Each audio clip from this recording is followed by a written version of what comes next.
So get this. Mm-hmm. Meta. Yeah. They've gone and created an AI that's like almost making movies for you.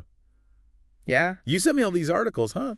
You're really interested in this meta movie gen thing. It's fascinating stuff, really. Yeah.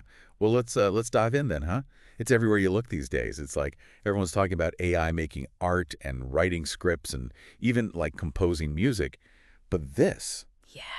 generating videos Videos. with actual soundtracks, it's like, whoa. Yeah, this is a whole other level, I think. What's really cool is that meta movie gen, it's not just, slapping images together or anything. All right. It's actually creating these mini movies, complete with sound effects, even like ambient noise. They've got background music in there.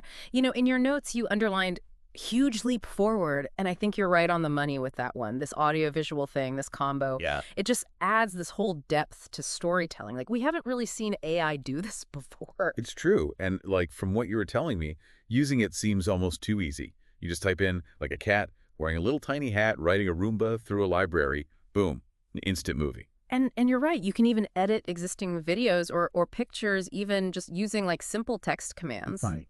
Wild. It's pretty wild, yeah. And this isn't even like a standalone tool or anything. You were talking about, remember those articles, Make-A-Scene and Llama Image? Oh, yeah, yeah. Metas, like actually integrating them into movie gen. Right. That's right. Yeah, they're basically weaving together this interconnected web of AI tools.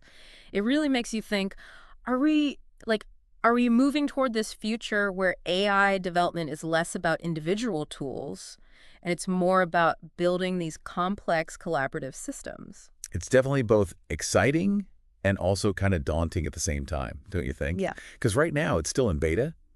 It's only really accessible to Meta employees and maybe a handful of partners.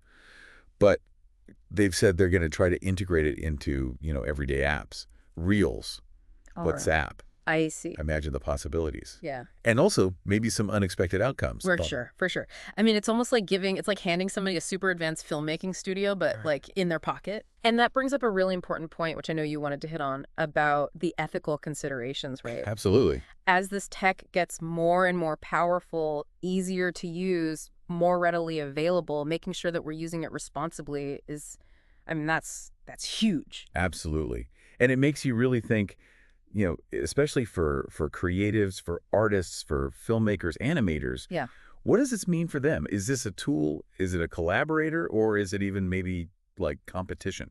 It's a really important question, and I don't know if there are any easy answers, to be honest. One of the articles you sent, I think it was it argued that we should be looking at these tools as enhancements, not replacements, for human creativity. Like, imagine AI taking over like the more technical stuff, and then that frees artists up to really focus on the emotion, the message, their own unique perspective. So it's instead of replacing artists, it's more like giving them a really, really advanced assistant. Exactly. Yeah, that's a great way to put it. Wow. Okay. That's a lot to think about. It is. Especially if this is just the beginning, right? Right. If AI can make not just images, but full-on videos with soundtracks, all from some simple text prompts, I mean, where do we even go from here? What does this even mean for creativity and self-expression when the tools themselves are like evolving faster than we can even wrap our heads around? Yeah. That's definitely something I'm going to be thinking about. It's an exciting time to be paying attention, for sure.